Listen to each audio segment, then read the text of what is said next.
Conspiracy theories, eh? Wait till you get a load of this.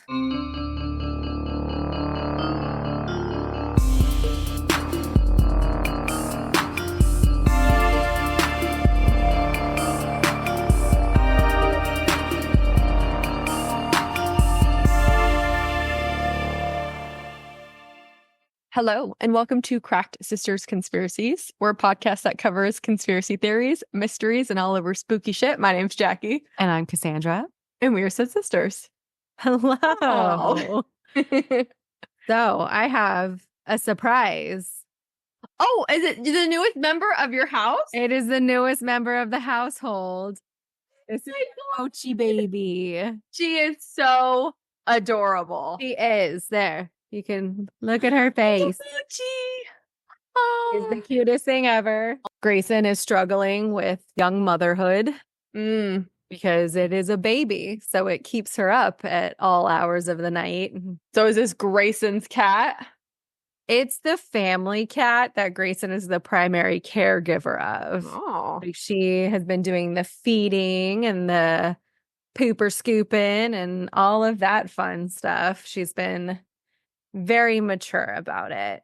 That's good. So what kind of cat is it? She is a cat from Rialto that we got from some dude on Craigslist. Oh, those are the best animals. She was Craig free. a Craigslist baby. Yes. Oh, she was free? She was free. Oh. Is she neutered? Spayed? No, she is not fixed yet. She's 9 weeks. Oh, it's came with fleas, which was fun. Not too many. Yeah. We treated that. We took her to the vet like right away. The next day that she was free. She was totally free. And yeah, I'm saying that's probably why, because she was riddled with fleas. Maybe. I mean, she did not come from the best neighborhood. I was a little concerned where we were at. Yeah, Trig came from a crack lady who was in Ohio, and she only wanted to sell the female dogs because she had like ACH or whatever approved dogs, or ASC. I don't remember what the acronym is. Mhm. But I'm like, I don't want a female. She's like, come on, we only have one boy. Like, you don't want a boy because you can't, reproduce them. I'm like, I just want the one boy. She's like, I'll give it to you for $250. I'm like, I have 200 and I'm taking the dog. So there you go. There you go. But yeah, so she'll be getting fixed in a couple of weeks, and she's getting all of her shots and stuff right now. But I'm fairly confident that there will be no teenage pregnancies in our future because this has been a harrowing experience. The cat lives in her room. Oh, yeah. That's exciting. How does Denny like her? Because Denny liked to hump Skinny. He loves her. Like, he just wants to give her all of the attention, and she is a little spicy back to him. Oh, that's cute. But they're getting used to each other. We keep them separated by a baby gate during the day.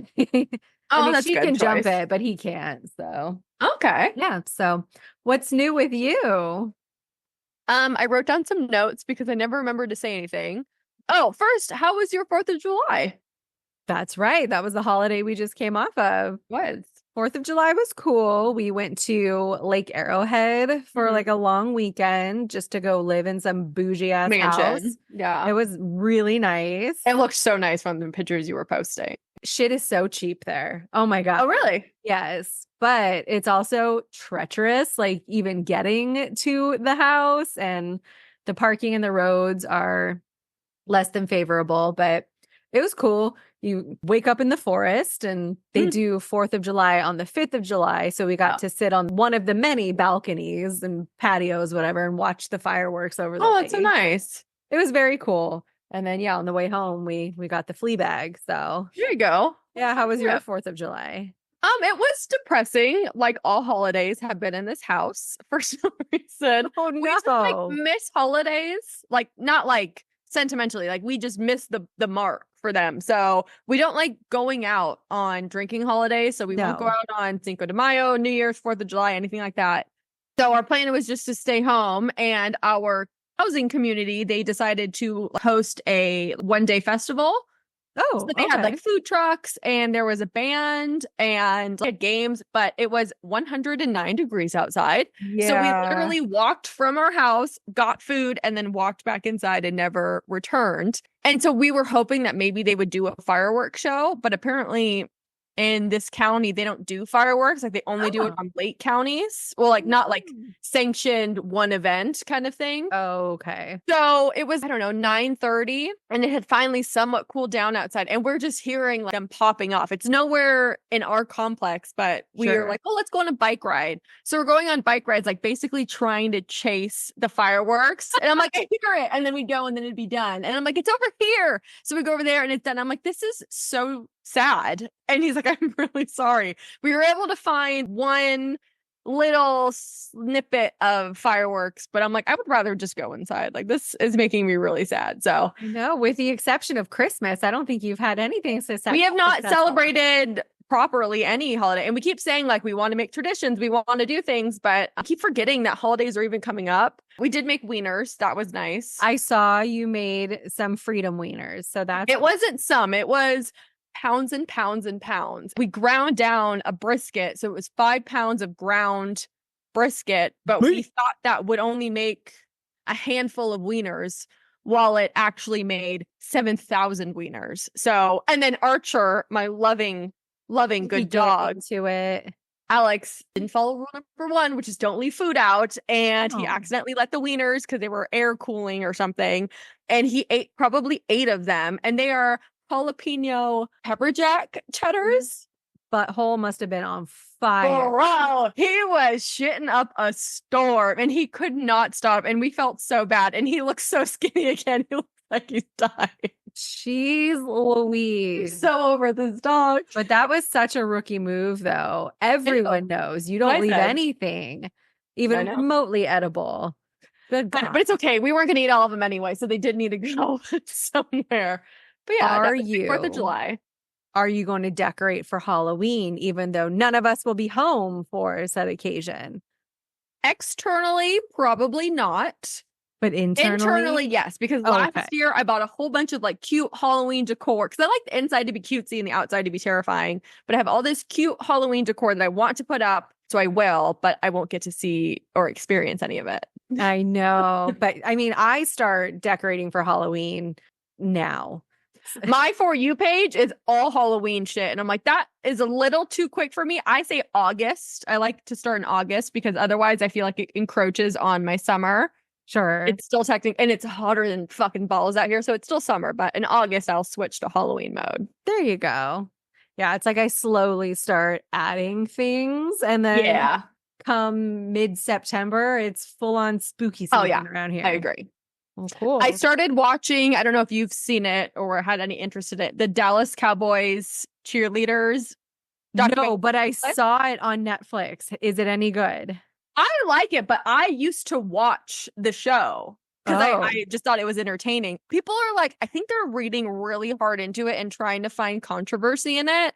Some of the girls are very open about their mental health issues or their body image issues because they are very strict. But it's like you knew that going into it, and it's a very specific world and atmosphere. So I feel like people are trying to make it into a bigger thing, which I don't like. But I think I haven't finished it, but I binge watched at least 4 episodes today, and I really like it. Oh, okay. Might have to check it out. I'm in between entertainment mediums right now. I don't have anything I'm watching. I don't have any books that I'm reading. So I'm reading a new book. That's really nice. Or an audiobook. I'm listening to it. And then I binge watched, it's only 3 episodes, The Perfect Wife on Hulu. You should watch that. Oh, okay. I'll have to check it out. It's about a woman that was kidnapped and then like the aftermath. Is that the one where she was kidnapped but not really? Because I think I might have watched it. I didn't want to give it away. Okay. Her name was Sherry Zappini or something like that. Yes. Okay. Yeah. And she's blonde with really big blue eyes. I think I watched that when I was like homesick a couple months ago. Yeah. It sounds very familiar. So anywho, this is going to be a repeat recording. No. Because it's been, a year and 3-4 months, and we're still regularly plagued with technology issues. I know. We were trying to be good and have a backlog and record 2 episodes every single time so I can finally get caught up and I'm not scrambling at 10 p.m. on a Monday, which is totally what I did yesterday, to get these episodes out. And then listening to this last episode that we recorded of this same topic, you couldn't understand anything I said and it just had to completely be deleted. Such a bummer. I know. Such a bummer, but that's okay. It's okay. I came prepared today. I crushed a Topo Chico seltzer and now I'm drinking a vodka cranberry. If you're buzzed, you don't remember what I talked about anyway, so it's all new material. Right? And you know what? What else should I be doing on a Tuesday evening? I am going to the gym after this, but otherwise I would be drinking. But I was drinking heavily during my episode, so I also don't remember a whole lot of it. So it's new for both of us. So then refresh my memory. What was your topic? I think I remember. So my topic is the Backrooms Theory. That's right. Prior to us re-recording this, had you heard of the Backrooms before? I had heard of it and I had seen the original image beforehand, but I didn't have context. Got it. So I just remember feeling weird looking at it, but knew nothing else about it. Perfect. So we will get into it. This whole theory started sometime between 2011 and 2018. There was an image that had been posted on 4chan. And for those that don't know what 4chan is, it's an anonymous website, very similar to Reddit, but a lot of like weirdos post on it. Like, more of the terrible type of people. Like the terrorist. Yeah, like anonymous people are on there a lot. That's how they got started, that kind of stuff.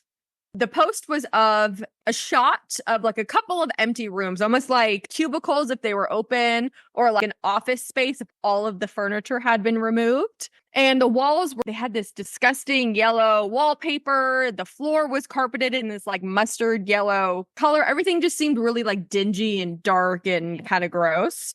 You've never worked in an office environment, have you? No, this is my office and I have a dick. And every time we have like an important meeting, I have to either do this a lot or I have to remember to remove it because Josh, my boss, thinks it's hilarious. So we leave it in. But if sometimes we have professional meetings where I have to do this a lot. I have almost exclusively worked in offices throughout my time. And I was thinking about it. And like one of the first office jobs that I had, the area gave a very similar vibe. So maybe that's why I was so like, because it brought up PTSD.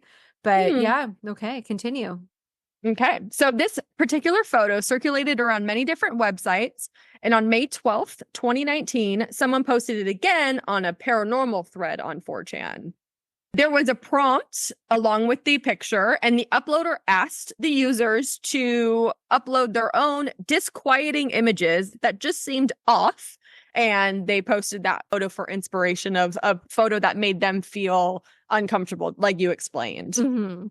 Another anonymous user replied to that posting one day later and said the following, quote, "If you are not careful and you no clip out of reality in the wrong areas, you'll end up in the back rooms where it's nothing but the stink of old, moist carpet, the madness of mono yellow, the endless background noise of fluorescent lights at maximum humbuzz, and approximately 600 million square miles of randomly segmented empty rooms to be trapped in. God save you if you hear something wandering around nearby because it sure as hell heard you," end quote. Interesting. So someone saw this picture, this original posting, and they got creative and they came up with this lovely, creepy description to accompany the photo. And this was, I believe, the first time that the term the backrooms had been coined and created for this specific picture. The backroom stories then started popping up all over Creepypasta. And for those that don't know, Creepypasta is another website where people post fictional or stories. Does Creepypasta still exist? Yeah, it does. I just looked it up last week, actually, for something completely unrelated. Yeah, but a lot of people, they don't realize that this original source of a story was a creepypasta. So that's how a lot of conspiracy theories evolve because they think it's a real life story that they take out of context and it kind of rolls from there. Gotcha. So people were really intrigued and interested in this backrooms theory and started creating more and more about it. There were users that explained that there were multiple levels within the backrooms, and I'll go into more detail about the levels a little bit later. All right. Some followers of the backrooms theory didn't like people taking such creative liberty and creating levels and all these other rules that accompany this. So those people created their own subreddit saying, no, this is how backrooms really are. So it kind of started, it wasn't intentionally supposed to have levels or not. It was just a description with a creepy ominous presence. And then people like took it and ran with it. So some people are like, no, it should be this. And others are like, no, it should be this. So there was millions of subreddits and sub postings about this based on what you personally believe. Yeah, it was a subjective post. Yeah. You interpret it however you want. So what are the backrooms? Yes. This is a very difficult question to answer because, as you mentioned, it's subjective. So there's different answers depending on what you are willing to believe. We'll go with the first possibility or the first answer. This answer is that the backrooms are a video game term and experience.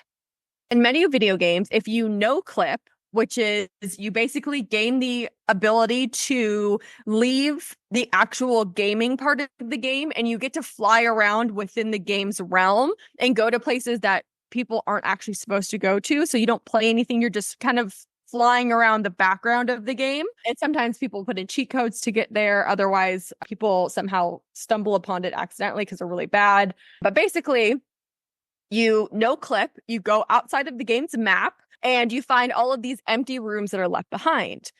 These rooms can be left behind for a variety of different reasons, and players were never really intended on seeing them. So they're very blank and they don't really have anything in them. Okay. Yeah.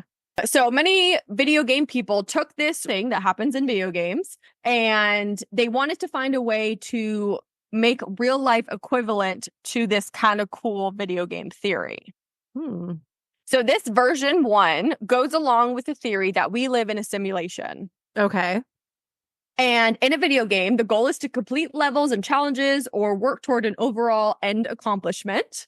And creators have to design an entire game or universe, for lack of a better term, but they only put all of their attention to detail into the parts of the game that the players will see and interact with. Sure. They have to create all the background graphics and locations, but that's just more of a formality. So what's a video game that you play? I played, we were playing Tony Hawk Pro Skater not that long ago. Okay. So for an example of that would be basically, obviously you go to, I believe, the different skate parks and you get to, focus on all of that. But in the backgrounds, you'll see like cities or parks or whatever, based on your location is. You'll see all that background graphics. That's just there. Otherwise, it would just be too narrow focused. Yeah. So all that excess, it has to be put in there, but there's no attention to detail because it's just for aesthetics. Yeah, it's very much a like 30,000 foot view of like what a city should look like, but there's no real detail to it. Exactly. So if you were able to no clip in Tony Hawk, you would be able to leave the skate park and go to those various background trees and buildings and stuff. But if you go inside, there's nothing in it because they don't put effort into, building those types of things up. So like living in a real life Sims game where there's nothing and you just do all the things. Yes. Okay. In real life, if you are a believer that we are living in a simulation like a video game, then you believe that everyday life is the main part of the game and that developers go all out onto detail and the remainder of the world is the background and not real. So therefore, it's just there for aesthetics. Have you seen, sorry, I need to interject because I just watched this movie the other day again. Have you seen the movie Free Guy with Ryan Reynolds? With Ryan Reynolds? Yes. Yes, but I don't remember it. I own it. Yeah, so he was essentially an NPC in a video game where every day is the same, kind of like the Lego movie where every day you wake up, you do the same thing. Yeah. But then he got the ability to become like sentient, I guess, and was then interacting as a player of a game and went off script and went off grid and all that. So when we talked about this the original time, I was totally thinking about that the whole time. But yeah, very similar. So if you believe that we live in a simulation, you wake up, you get ready, you go to work, you come home, you eat dinner, you work out, you go to bed. Like that's what your daily routine is. On the weekends, maybe do a couple things, but like it's all programmed to be in a video game. You're supposed to do that. There's no beating the fucking hamster wheel that we're all living on though. Exactly. So a big example or quote unquote proof that we live in a simulation is the question, have you ever seen your neighbors bring in the groceries? No. I have not. I think you said you have not. Not until I became acutely aware of the fact that that's something that you don't really notice.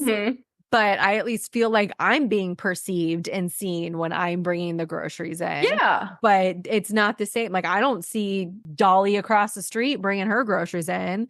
I know she lives there. She's got to eat, but yeah, it's exactly. So I literally brought in groceries yesterday and I looked around and no one was there. So no one saw me. So but they might have been like looking through the blinds at you. Possibly. That's kind of how I feel. I always feel like I'm being watched in some like weird way. Like I have this feeling. So I kind of buy into that we're living in a simulation. Yeah. Because I feel like someone else is controlling or watching me all the time.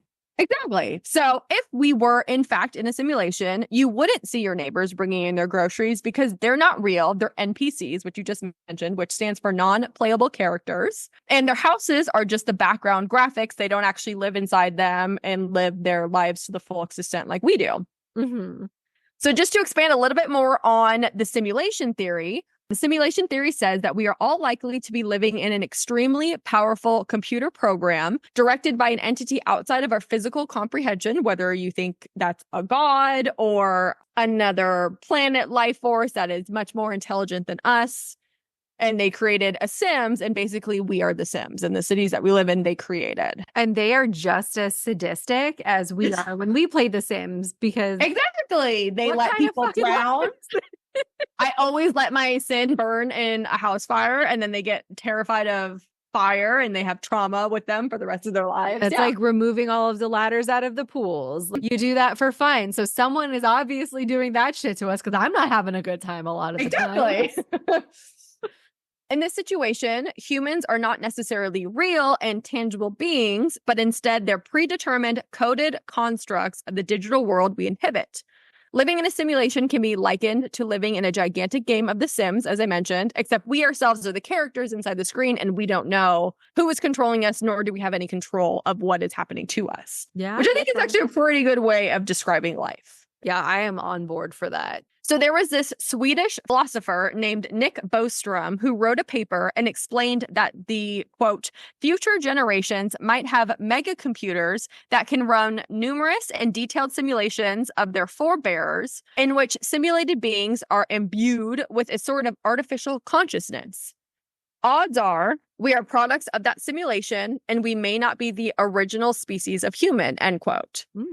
As I mentioned last time we recorded this episode is like an episode within an episode within an episode. That's right. So this can kind of also explain glitches in the Matrix. So real quick to segue into that, many people believe that glitches in the Matrix are what causes you to have that sense of deja vu. Sure. Or what causes the mass Mandela effects, which we covered in a previous episode. And that makes total sense when you put it into context like that. It does. Because otherwise, why would you have such a visceral remembrance or reaction to something that seemingly you've never experienced before? Right. Is that a Stanley? Like a real one? Yeah, I am too. Good Lord. Are you not a Stanley person? I am a Stanley dupe because it was free from a wholesaler person. I have your Stanley dupe, but Alex bought me a Stanley before we moved into this house. And I loved it. And then I put a yellow one because I really like the color on my birthday wish list. And Billy got it for me for my birthday. So nice. It was.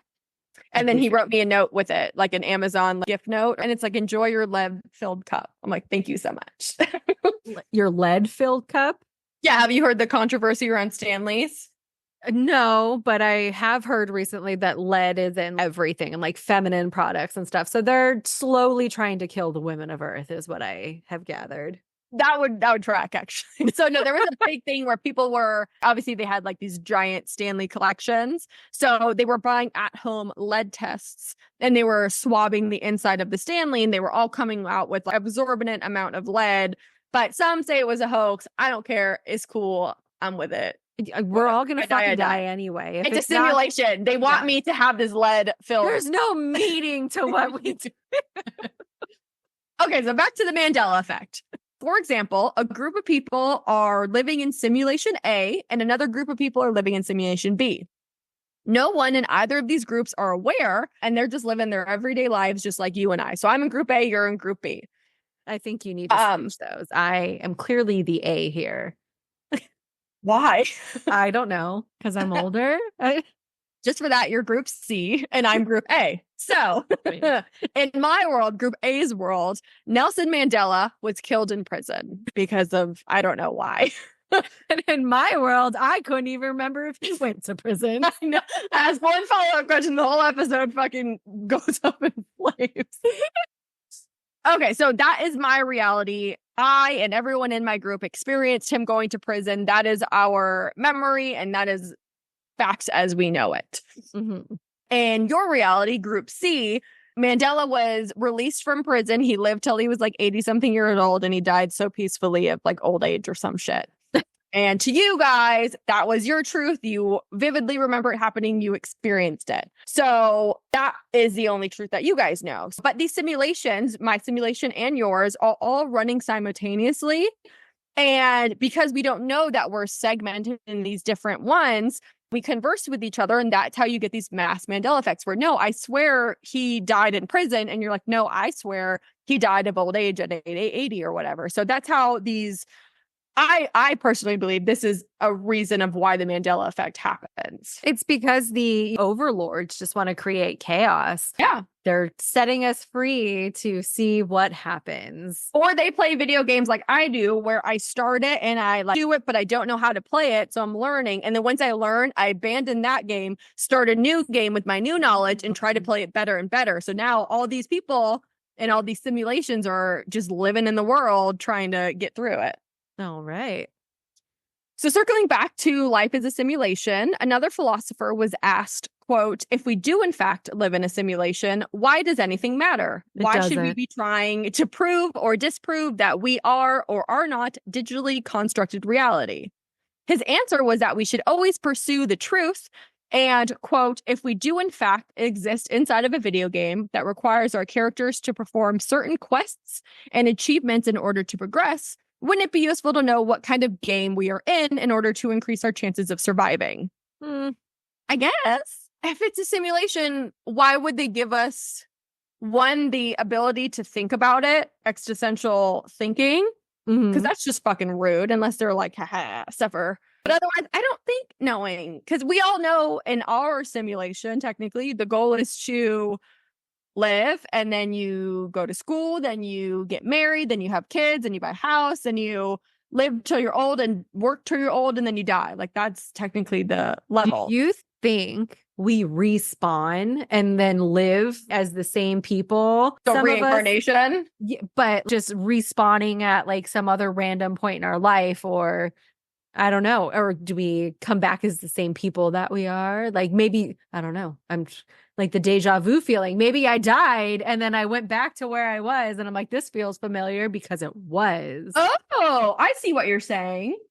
That's interesting. That's an interesting twist on deja vu. I don't personally believe in reincarnation or in that version of it, but I do like that. Yeah.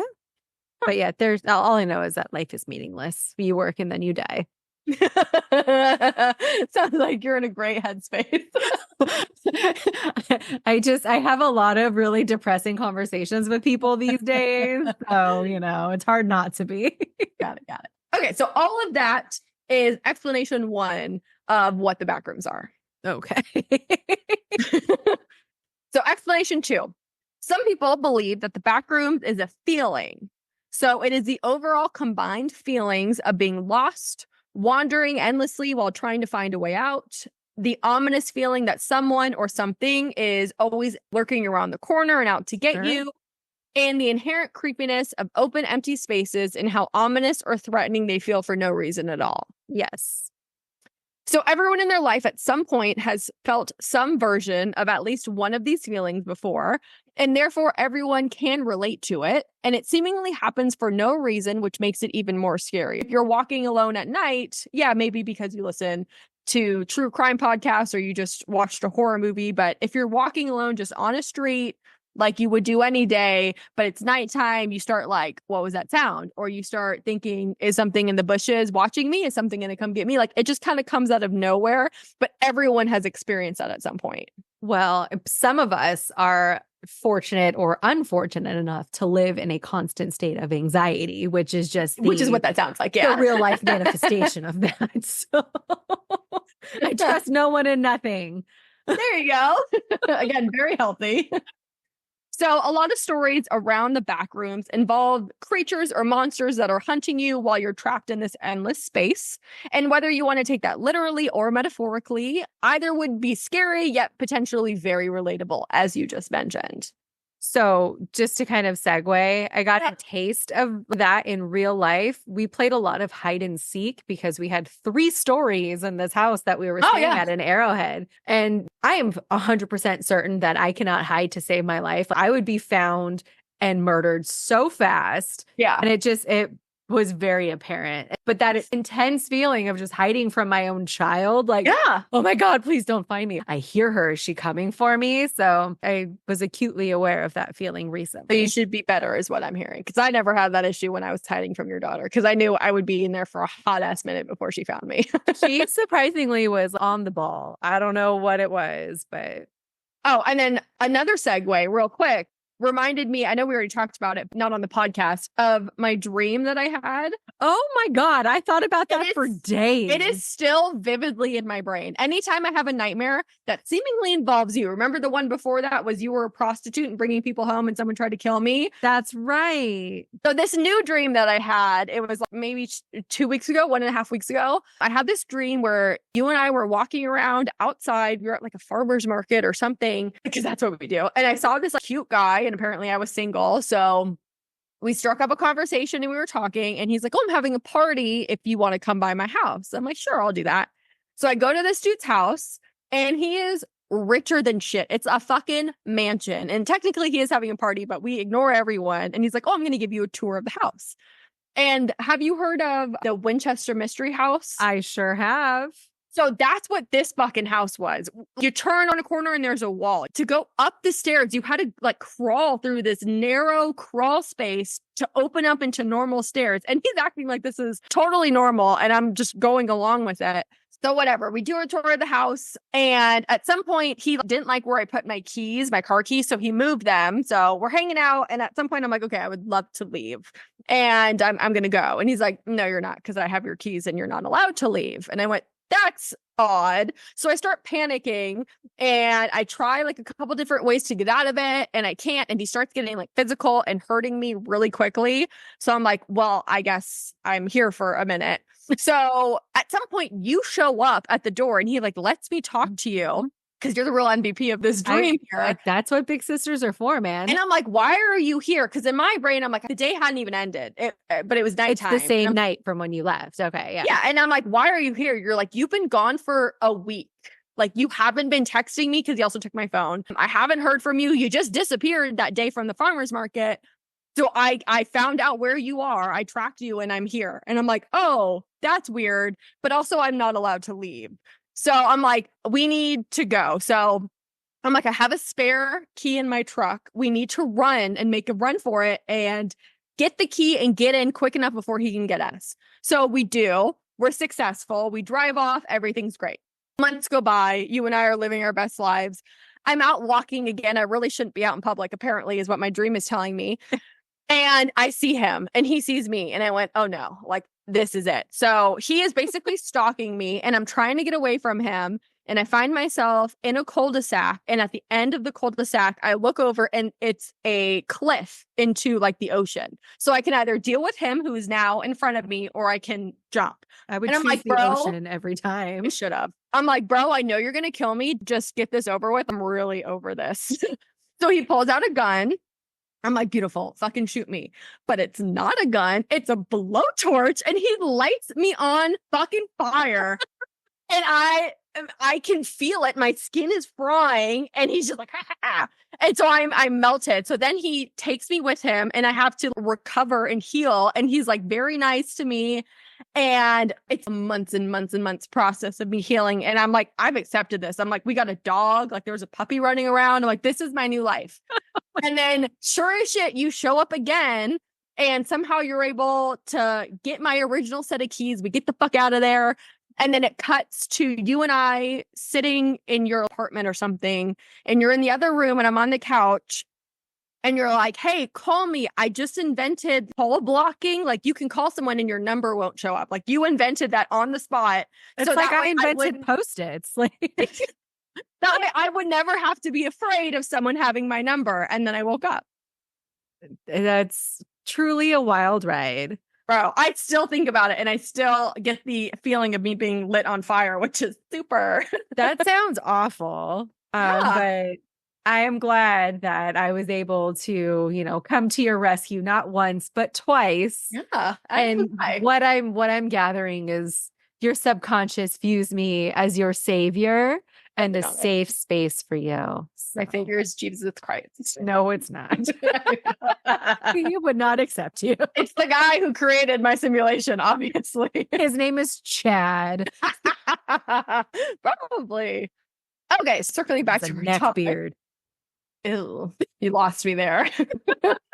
So each individual trapped inside of a back room is in a type of hell that is specific to that person. Yep. So there is not one tried and true experience. Each experience is different depending on what your fears are or what your anxiety is. Yes. So that's what explanation 2 is that it's a feeling and it's your own personal fears being brought to life.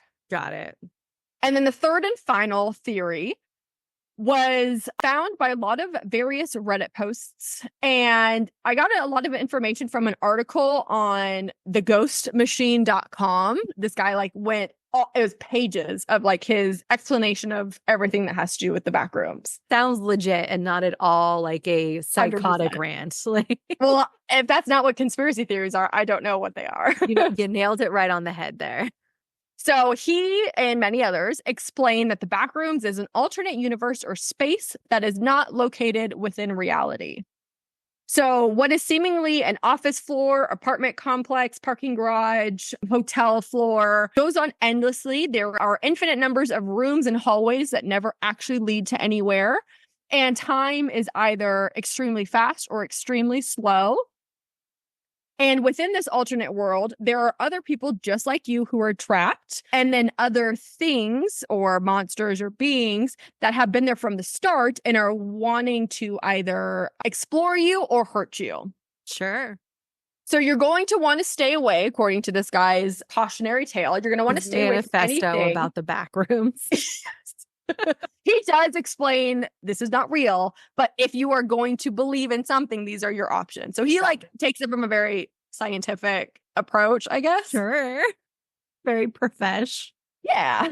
And he also cautioned that you want to stay away from anyone or anything because you don't know if someone is there in your same situation. You don't know if they're there to hurt you. So you want to basically, if you hear something, go the fuck the other way. Mm-hmm. As I mentioned earlier, the backrooms can have levels if that's something that you believe in. And if you are on the believer side, there are generally 3 levels. It starts at either level 1 or level 0. Okay. And typically that first level is based off of that picture that I described earlier. So it's dank, stinky carpets, yellow walls, loud fluorescent lighting, and never-ending rooms or hallways. Awful. Level 2, or the second level, is more dangerous than the first, and it may have more creatures or monsters walking or crawling about. The look is generally darker, and it's more of an industrial type of atmosphere versus an office space or an apartment complex type of feel. So more like warehousey or something? Yeah. Okay. And then the third level is the most dangerous out of all of them. And you will most likely be killed at some point in this level if you even make it to this third level and don't get killed within the first or second. Oh, okay. Some people like to describe the backrooms as infinite. And though there are infinite number of levels and each one is different, each one may have their own requirements. So some people think it's one level, they don't really have a reason of how people end up in the back room. So basically, a lot of times, people's stories, when they like to say it's real, they were going somewhere and they woke up in the back rooms, or they're going somewhere and they opened a door that would normally lead one place, but they have somehow just been sucked up into this back room and it's empty and there's no escape. And whether you believe in levels or not, the main consensus is that you're never going to get out once you get in.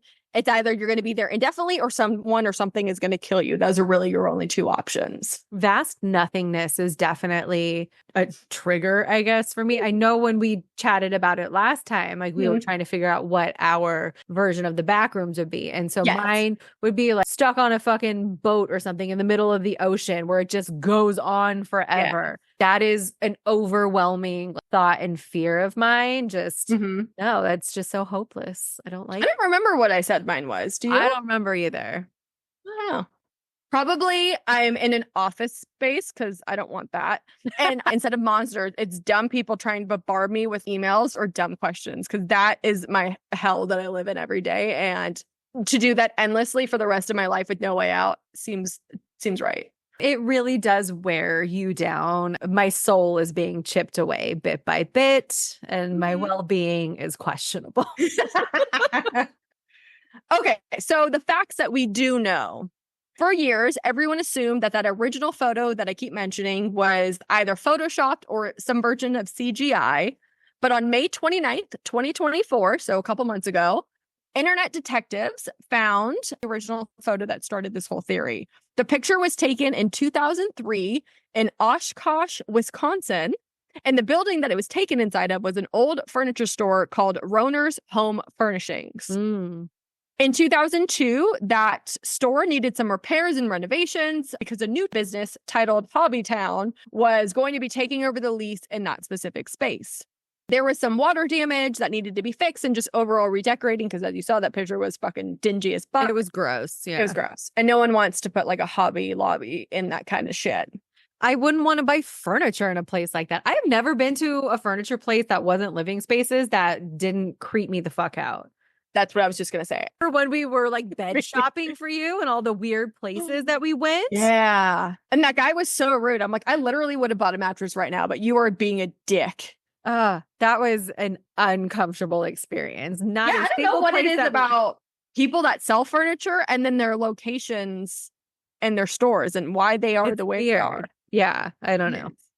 Okay. The photo was taken once all of Roner's stuff was removed from the building. They wanted to take before photos. And the layout inside of that building with the walls and the seemingly multiple rooms, they actually, people that Hobbytown that took it over, they demoed the space. So it actually doesn't look like that at all. The original floor plan is completely gone and you wouldn't even be able to know that it's there if you were in there because it doesn't exist anymore. Gotcha. So this entire theory was created from a random before renovation photo and a very creative description of how this particular photo made someone feel. It has since created a life of its own with millions of subdivisions and alterations. And a YouTuber named Kane Parsons uploaded a video titled The Backrooms Found Footage. And it's a 9-minute short film that got so fucking famous for no reason. That's the internet for you. It is. I don't know if you were ever involved in video production in high school, which I believe you said you weren't. I was not. I was. I was in all the videos because my friend just wanted to kiss me. He's like, I have to kiss you in every video. And I'm like, I feel like this isn't necessarily part of the storyline, but okay. This is why women choose the bear every time because we have men trying to kiss us all the time. It was fine. But I really liked being in those videos. I'm a really bad actress, so it was. Okay, this video that he posted on YouTube gives off video production vibes and Blair Witch vibes. It's like shaky. You can hear the breath. I'm sure you could see snot. Yeah. Put on his face. So in his video, it's someone that is navigating their way through the back rooms because they were suddenly sucked up into it. And there's lots of fluorescent lights and heavy breathing. And it shows at a couple points a very spooky robot type creature walking around and assumingly hunting him or looking for him. Obviously, the video was fake, but a lot of people think it was like real found footage or proof that the back rooms do exist because no one knows what happened to that guy. And then A24, the movie studio, was inspired by this little short video. And they actually announced in 2023 that they were in process of creating a Backrooms horror movie that is set to be released in 2025. Interesting. That is the details of the Backrooms theory. All right. Yeah, this is the second time I've heard it now, but I was still just as captivated as before. Oh, good.